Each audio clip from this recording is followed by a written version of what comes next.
Thank you so very much there, Brian Sakwa, or at Brian Sakwa and everything. My name is Valentine, or at Color Me Val. Yes, and you are still with us here on Y in the Morning, specifically on channel Y254. Now we're about to wrap this up with this particular segment. Now, you know, we will talk about these things severally, but before I get to that, let me remind you we have a question on our socials, and it's either save or get to shenanigans during this holiday season. Which one are you picking, or can you do both? Because Sakwa did insinuate that perhaps maybe you can have a good time and be financially literate. What do you think? Tell us. Hashtag is Y in the Morning. Now, again, with Sakwa, if you did not know, let me reiterate our earlier conversation during the intro. We're talking about artificial intelligence and how he fears that maybe one day, okay, I feel like Sakwa may watch movies mob, but that they might one day take over the world or something. But he did mention a couple of things which were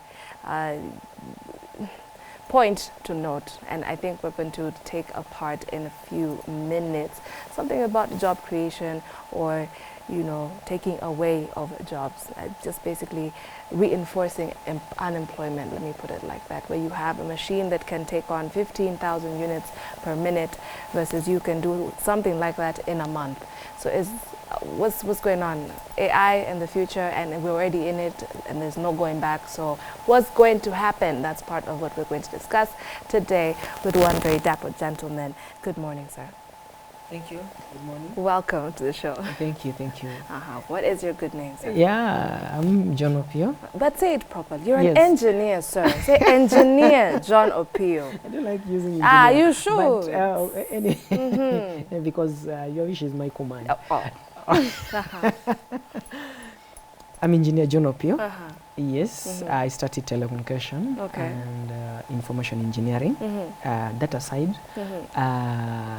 During my studies, you know, and how technology is evolving, I got interested to understand the ecosystem of technology. And you know, when we are understanding the ecosystem of technology, we are going to talk about the computers, the systems in place. You know, so now I had to shift from that engineering field to computers, where I did computer forensics. In fact, I did computer forensics because from there, you know, normally when we are looking at the digital ecosystem, again, we have to protect it. And how are we going to protect it? We must ensure that we put infrastructure in place, so because this is a platform. The moment we go digital, the moment we go online, we share our information, we share our data, we process, we transmit, and all this must be embedded in a very closed security you know, system, so that whatever we are doing cannot be hacked by someone, or it cannot go to somebody who is not intended to get that particular information. So again, from that angle, you find there are people again misusing, they are abusing the technology, they are abusing the virtual internet space to gain access to people's privacy, people's data, organization data, and in that process you end up losing data, or you may find that your personal information is taken somewhere out of context, and you know, that again bring bad reputation, an image to an organization, or to an individual. All right. Thank you for bringing that up. Actually, you have touched somewhere. Now, I'll start from a bit far away and come to a more closer scenario to home that we actually, funny thing, I don't know if we predicted this show, Sakwa and I, but there was a time, I don't know if, I can't remember if it's this year, we've gone through a lot as a country this year, but there was a time, I think it was a specific fast food branch that was hacked, KFC, I don't know. I remember it was all over the news, and then it was a university. There were two of them, and then the people who are cyber attacking asked for, you know, ransom. Yes. And I thought that was very ridiculous, because how does a whole institution? Okay, but that's okay. But now we're coming closer to home, where we have our own network subscriber that has celebrated 24, I'm not going to say your name again, Ujalibia Promo, has celebrated 24 years in the country, is being accused, allegedly, they're being accused of allegedly giving the wrong kind of information, personal information, that is infringing my privacy rights, yes? So that, you know, certain things can occur after that. That's now a domino effect. Let's leave that point alone. My question is, how is it possible that we are being hacked almost at the blink of an eye? Okay, right question. Now, to begin with, you know, just to jumpstart the discussion, we are in something called Fourth Industrial Revolution. We had First Industrial Revolution, whereby we began the civilization. The man developed, you know, crude weapons, crude tools to help them work. Then we came to Second Industrialization, where man now decided to invent mechanical engines, electrical engines. Then third, the computers now came in, and semi-automation of manufacturing industries. And after that, now we are here in the Fourth Industrial Revolution. And in Fourth Industrial Revolution, this is where now we are automating entirely everything. That we are creating that digital ecosystem for us, so that we can be able to share, to work, communicate effectively, and make the world like a global unit. And as much as we are appreciating the tremendous efforts made into the digital, through digital transformation, you find, because this is an opportunity for both, everybody's looking for work, and there are people now, they are using that particular platform to advance, you know, mischievous actions through the use of the system. And as you know, or as you are aware, that the most lucrative business, you know, or the most precious thing after gold, we have data. Because if you put gold here and you put data here, that's why the hackers, they will intend to hack your systems. They gain your personal data, so that now, once they know they are in full control of your data, they start demanding of ransom, because you have to pay.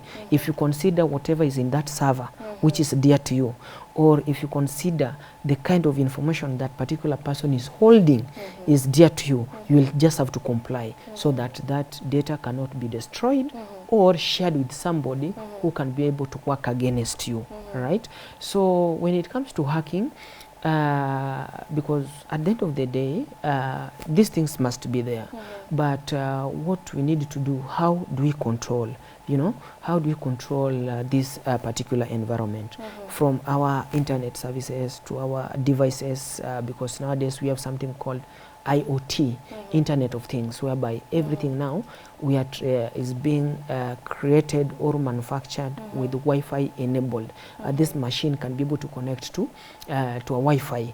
If it is a phone, if it is a TV, if it is AC, you know, name it, fridge, everything is we are because that's why we have that digital transformation. We have the IoT, Internet of Things. So the moment you have these Internet of Things devices, which means for you to communicate, for you to buy something the way we do online, because mostly nowadays people don't go like ladies. I know you don't take your much time going to the market. You simply go to online, get a nice shoe, ask for the price, when it arrives you pay, you know, or sometimes you use your card to pay. So now when we are working on this environment, there are normally loopholes, right, where these hackers, they take advantage of, so that they can be able to bridge, you know, your systems and gain access. So for an institution maybe to be hacked, or an individual privacy data to be accessed, there must be a loophole. And what creates these loopholes?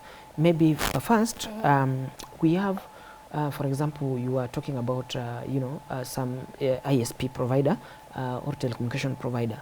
You'll find you subject this person with your data, everything about you, your phone number, your ID, your full names, everything.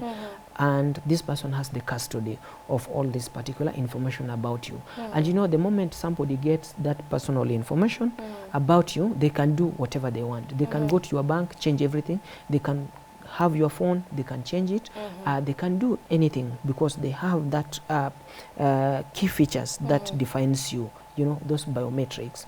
So it is important that as organizations, as institutions, we try to look on various ways to secure our internet infrastructure and the devices that we are using. And through that, you will find that we'll try to secure most of the systems. Maybe, for example, you know, nowadays we have public Wi-Fi. And because we want to remain connected, you will find that maybe if you go to Kisumu, you go to Mombasa or anywhere, immediately check in to the hotel or Airbnb, the first question will, do you have internet? You know, normally, because you want to remain connected, that do you have Wi-Fi? Why do you ask that? Because you want to remain connected to the outside world, to understand what is going on around you. You can communicate to your people, you know, to your colleagues, you know, you can get information. And you know, the moment you are doing this, you don't understand the kind of internet or Wi-Fi you are using. So that you say, since we have an internet connection here, I can go to my bank and transact because I'm already connected. But in that internet, maybe you don't know how secure it is. You don't know whether it has security features, which if you connect onto that internet, then you start transacting. Somebody from somewhere can be able to do what? To intercept you. Is there a way to understand what kind of internet I'm going to? Like, I've understood that there is a way that, I guess, two-step verification, that's where it enters when we're trying to secure your own personal devices. But now when you're entering another bandwidth, let's call it that. Public Wi-Fi. Yes, how do I know that this is safe for me? You know, for you to know that internet is safe, you know, for example, for the KBC here, they have their internet, which of course, that internet, for you to gain access, you must be allowed. And there are some privileges that you'll find within that particular infrastructure when you're using it. So once you leave that premise, you'll not be able to use that. So you'll find the public Wi-Fi, it is like the one now we have in the hotels and the ones we have in the city centers, like here Nairobi. You know, nowadays when you walk around, that we were promised, the one you were promised. So you'll find the Wi-Fi is there. You simply walk to the town, you know, your phone will connect automatic. And you know, that kind of network, the moment it is public, which it is not secure, you know, it is not a private secured network. All right. So the moment you are in a public place and you are connecting to a Wi-Fi, you must understand, if it is a public Wi-Fi, what can I do over this particular public Wi-Fi? What I should not do. I should not send my personal information or sensitive information or some how do you call it, private information using that particular platform. Because since it is public, which means all the security protocols are not well taken care of. So you'll find someone seated somewhere trying to scan that, you know, for the hackers, they do job like the way you are doing now. Wow. You woke up in the morning. Kazi ni kazi. Kazi ni kazi. You came here and now we are having this interview with you. That is your work. The hacker is seated somewhere trying to access. Working remotely from home. From home. Seated somewhere trying to scan, you know, the environment to see, ni nani huyu ameconnect kwa hiyo internet. Now what kind of data is this person is trying to do what? To share or to receive. Then they can be able to intercept. So even if you go to the hotel, you must be very skeptical. Sometimes you will switch. Maybe if you want to do like transaction, money transaction or sending something, you switch off the main Wi-Fi, then you turn to your data, your mobile data, because your mobile, it has security, you know, so it is well protected. So other personal things, you can do them over your mobile data, but now, when now you want to do other things, you want to see whatever is happening, you can revert because you want to save data. Maybe you want to go to check whatever is happening in the YouTube, you know, Netflix, you know, you can reverse to that normal Wi-Fi. All right. Yeah. Okay, so there's so many questions I want to ask, but Yes. I think our time is Time is up. It's a bit on the rocks. But I do want to finish by asking something that maybe we can all relate to.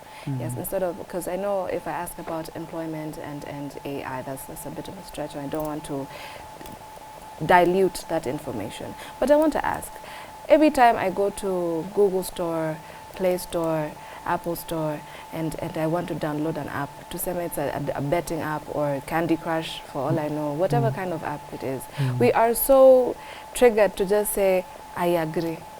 We don't know what we agree to, but we've just agreed. Download, yes. Accept all cookies, accept. What are the red flags we should be looking for when we download certain things on our devices? You know, in cybersecurity, there are so many ways whereby someone can be able to methods of hacking systems. You know, there is some malware where someone can do an app, you know, then this app it can come like maybe like a Candy Crush, but it is not genuine Candy Crush. So the moment you install this particular application on your mobile phone, the first thing, it will not be working normally. And every time you try to open, it will crash, or the phone will tell you the application is not working, please restart. So everything will be restarting this particular but it is not opening. And you know, so because when you know, with the technology, there is advancement in how hacking is done.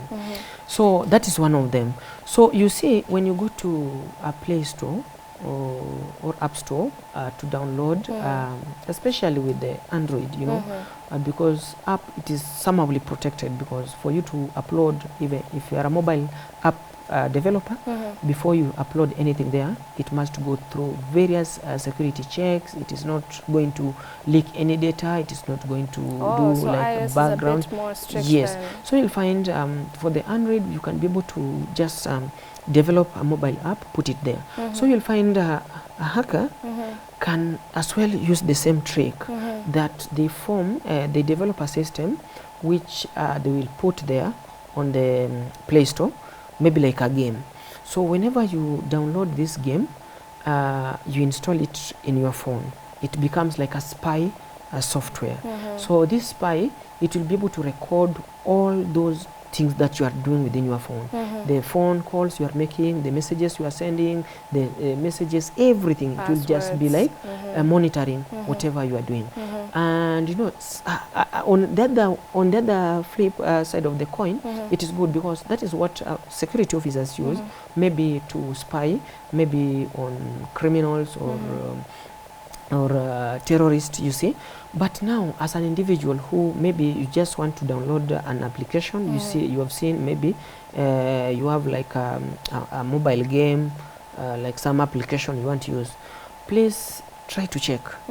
First, read to understand who is the developer of this particular application, because the moment you click on application, even on the mobile Play Store, before you download it, normally there is security, there is normally a write-up. It is only that with us, you see something, you simply just agree, you install. Once you install, when you are trying to, and immediately you see that you have installed some software or an application on your mobile, and you are trying to open it, it is not coming up. Please delete immediately. Uninstall, not even delete. Uninstall it immediately, because that particular software, it is not with good intention within your your environment. So another one, you'll find maybe somebody is trying to guess your password. It is called like brute force. Someone will be trying to guess password and get the right password and to gain access. So let us just be vigilant in this era of digital transformation, that we can secure data, we can secure how we communicate, we can secure our emails, our mobile accounts, and you know, our social media accounts nowadays, they are synchronized. We'll have Instagram, Facebook, you can know, send one, and you'll have like one email. They are pegged to your Gmail account. so that when you want to retrieve, you refer to your yes. Gmail account.